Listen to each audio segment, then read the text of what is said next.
Welcome to PixelJunk Radio, Episode 5. Yay, let's get that sound going here. Cheers. Cheers. So, what are we going to talk about today? Well, first, I should mention that we're recording this podcast a little early. Dylan's going to be out of town in a little bit, and Bear might be getting a little bundle of joy delivered any second now. Any second. It could Killzone 3. Maybe 3DS game. Killzone 3. It could happen any day now. Yes. Oh, and that was Jamin interjecting there. Yes. We should actually We remember today. The new character. I'm new Duncan. So how would you introduce yourself? Well, let me check my list really quick. What? You got papers? Papers. Here, I made copies for everyone. It's a list of all the things that I'm not allowed to say during the podcast. Do schwaffle. I think that's probably okay. So you're not allowed to say that, but and the general stuff to avoid section. Oh god, this is funny, but I feel like if we read any of this stuff out loud, we would offend so many people. spell existence from. But let's just say it involves dinosaurs. Yes. Yeah. Number 26, I think, is pretty funny as well. Yes. Yes. Wow. Dear. Waffle. Let's begin with a few beeps. If you look at the list, like how many things involve the word waffle? Like I was not aware that you could actually. Do you like waffles? Yeah. It's been a long time, Dylan, since I've had a waffle. Yeah, waffles aren't. You don't really get waffles here as much. You could as make do your in the own. West. I tried many times, and either the flour's wrong or the water. I don't know what it is, but they just don't come out the way they're supposed to. You can buy waffle presses though here. You can buy them. All right, cool. Steadied up. Yeah. Ready to go. Well, there you go. Well, here's the thing. Waffles in Japan are typically served along with ice cream. Oh, yes, they are. And it's not an American waffle. I'm not sure how waffles are like back home for you, Dylan, but in America it's like you got butter and syrup and you just kind of go to town. But here it's dessert. Oh yeah, and I'm not supposed to say Most of this list, in fact. And I'm not supposed to say or do the suck, which is when I laugh and And I'm only allowed to say I douche suck in waffle. air. And I not to say yes so often. Yeah, we do that. Yes. That's a Japanese thing. It's very Yes, normal yeah. to Yes. Yes. Yes. Yeah. Yes. Yes. Hi. It's called aizuchi in Japanese, where you kind of interject in people's conversation to let them know you're listening to them. Hi. Yeah. Yes. I actually didn't know that when I first came to Japan, and I was on the phone with my bank, yeah. and the woman's talking to me, and I don't want to be rude and interrupt her, And so I'm they'll just go, not "Moshi, saying moshi." anything. And then she starts freaking out, like she thinks I hung up, or like I'm Yeah. not there. Yeah. If I don't say Yeah. something Yes. every few seconds. We're doing it again. She must have thought I was a douche waffle or something. That is a bit of a douche waffle. That's a pretty thunder thing to do. Just don't look at the list, you're going to get ideas. So like I said, we are recording the podcast early. So that means we cannot announce the code word giveaway, the t-shirt giveaway results yet. Because we actually haven't aired t-shirt. episode 4 yet. So you can look forward to that next episode. I also do want to apologize for a lot of the strange thumping sounds that were coming through when we recorded last podcast. Since we got our new mic, it's super sensitive and... Don't ask what the thumping was. That's horrible. So without further ado, we can move on to the main topic of today's podcast, one Dylan Cuthbert. Yeah. What do you want? Well, what should we start with? Well, how about how you started playing games? Okay. What's my oldest memory of playing a video game? You have to go way back, I'm sure. Probably some version of Pong at my uncle's house. Like some version of it. I'm not sure which version it was. It might have been one of the clones. Yeah, they made like different the versions. yeah, I think there were a few clones back then. But probably playing that in black and white on my uncle's TV.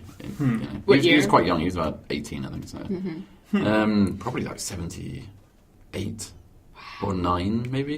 Yeah. Wow. That's pretty awesome. Yeah, I played it for a bit, and I wasn't very good at it.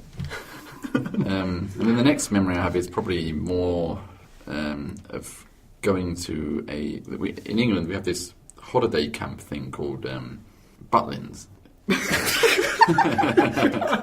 Not butt-ins, Butlins. But is that any better? Yeah, I don't know, yeah. It's not on that list. It's not on that list. It's not on your list. So We have this... So eat the fish cheese. Yes.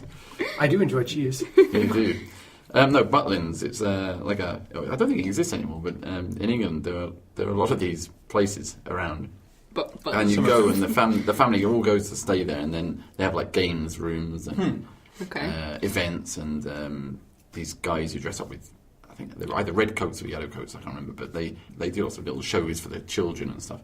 But the main thing that was cool was they had this arcade, this game arcade. It's like probably like 79 or it's probably like 1979. I think it's probably very late 70s, and they had some of the earliest sort of video games at the time, playable there. And I used to like scrounge money off my because I went with my grandparents and my uncle, the one who had Pong, and so he was like teaching me how to play pool and stuff, and then I'd sneak off to go and play on these like very old arcade machines. I mean, some of them were like half mechanical.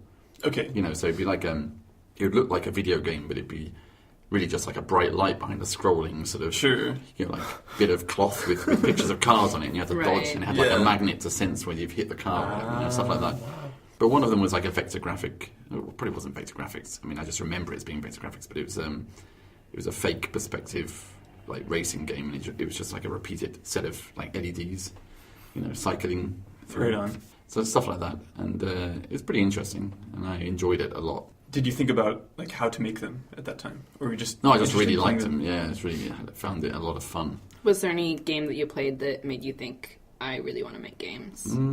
Out of that lot, not really. There'd probably have to be Pac-Man or Space Invaders. I think. Those are good the key games, I think. And then the Atari consoles and stuff. Yeah, the very early, the very first Atari. I couldn't afford them, but my friend had one, and so I go round to his house to like play on it and stuff. Nice. And I was always impressed because that particular version of Space Invaders had the multiple like the 100 or so modes, and they were just like flags, setting flags really that you'd set, and so it'd like change like how many lives you have or the rules of the aliens, or I don't know if anybody remembers that version of. It was like the Atari Space Invaders, I think. Wow. It's just like the options menu just had all these settings. It wasn't an option, it was just like a number from 0 to 100. So it had the power switch and it had like the mode switch, and you had to sit there like jamming on the thing while it like cycled through. Oh, really? Yeah. I think it was actually it might have been, it was either the Atari version or it was the Intellivision. No, I think the Atari one was had that. Yeah, one of them had that anyway. It was very interesting. And also I enjoyed the fact that I like the look of it because the aliens are kind of non-symmetrical in that version of Space Invaders. They weren't, like pretty the typical Space Invader shape. They were like one arm was down a bit, or I kind of enjoyed balance. Yeah, I thought that's quite cool at the time. But I was, everybody at that time was interested in computers and tech, new technology and stuff, even at the age of 8 or 9, really. Mm-hmm.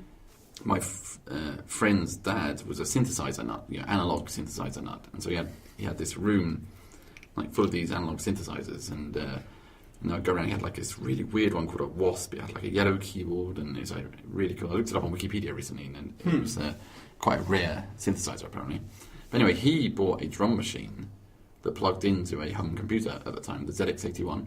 It was like a really crappy sort of interface thing that you plugged in, and he couldn't get it to work because he wasn't a programmer, and you had to like program it to make it, to make it generate analog drum sounds, and he couldn't get it to work. So he lent me the ZX81 and that interface whole, and just said, play with it and see if you can get any sound of it. And I couldn't for the life of me work out how to make a sound out of the drum machine. Reading the manual and stuff and trying to work it out at the age of 9 or whatever. And I ended up playing with BASIC on it. That sounds really bad. Oh yeah, so you ran BASIC. It's the inner shoe that I'm pouring. I'm sorry. The sound is coming through. Is it? It's coming through nice and clear. Yeah, nice. Natural noise. Sorry if you have to go to the bathroom, folks. But it's a very interesting bit of hardware. But it's fun to learn on that kind of thing. I soon moved up onto the ZX Spectrum and then started writing assembler machine code and stuff, and started learning that. Nice. And then about 5 or 6 years later, eventually I got a job at Argonaut Software in London. And what was interesting is I applied for the job and I didn't get it on the initial, my initial application. And I was like, damn, why didn't I get it? I made all these like demos to show, and I'd taken them along. I had this side-scrolling sort of Turrican style game on the ZX Spectrum. Okay. And you could shoot enemies and stuff, and I just remember showing them, and they were impressed. But it was 2D, and Argonaut was very much a 3D company. And so I'd made this full game on the ZX Spectrum, which had like enemies flying in, you had lasers, and you could shoot them, and you ran around, you went between levels. It had a level editor and everything, and it's like, it's a full game. I enjoyed making it. But then, of course, I got rejected because I didn't have any 3D to show. But I had an Amiga, and I was learning to program the Amiga at the same time. So what I did is I went back and made a 3D demo on the Amiga and sent that in on disk to Argonaut Software. Then I got a call the next day and said, "Oh, okay, you can come and work for us now." And that's how it all started. Wow.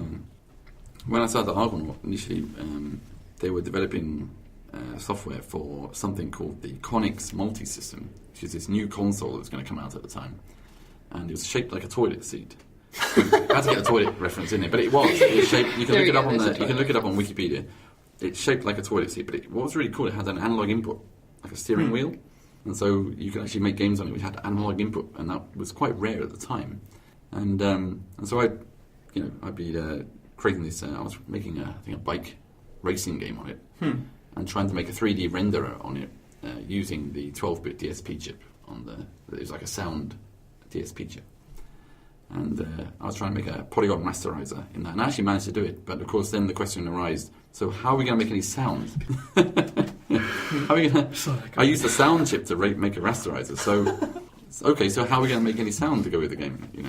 But while we were worrying about that, the whole Conix multi-system fell through and didn't get released. And so I moved my attention onto the Game Boy, which wasn't out at the time, but it was. And I started looking into that. Is that enough for this weekend?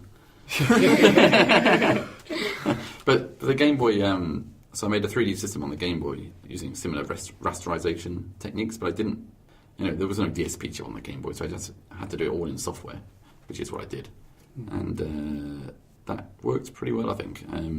It got the attention of Nintendo, and that's what flew me over to Japan, the whole sequence of events.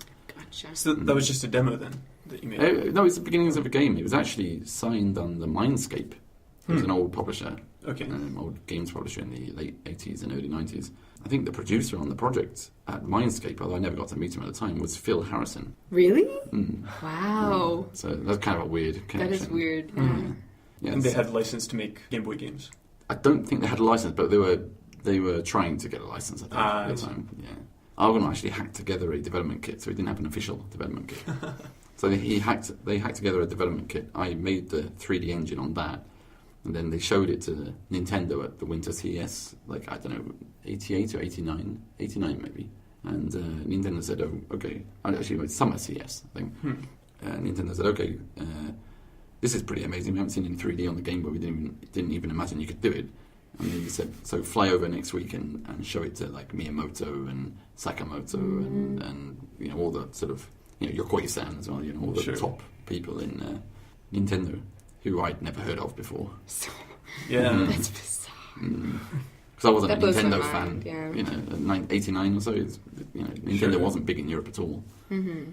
Someone said, "Oh, this guy is the guy who made Mario," and I was like, "Well, I haven't even played Mario yet, so, so maybe after I played Mario, then I can comment on that." Because NES it just wasn't big in North America, right? Yeah, it's huge in North America. It just wasn't very big here. So that's how I sort of got. That's how the snowball started rolling, I suppose. Yeah, I didn't work directly in Nintendo. I always worked at Argonaut Software and was contracted. Came and lived and worked with Nintendo in Japan for 5 years or so. Yeah, and you fell in love with Kyoto. Well, the first week I got here, I fell in love. Yeah, it's not so hard. No. It's really not. Yeah, it happened with me pretty instantaneously. I don't know about you, Jamin, but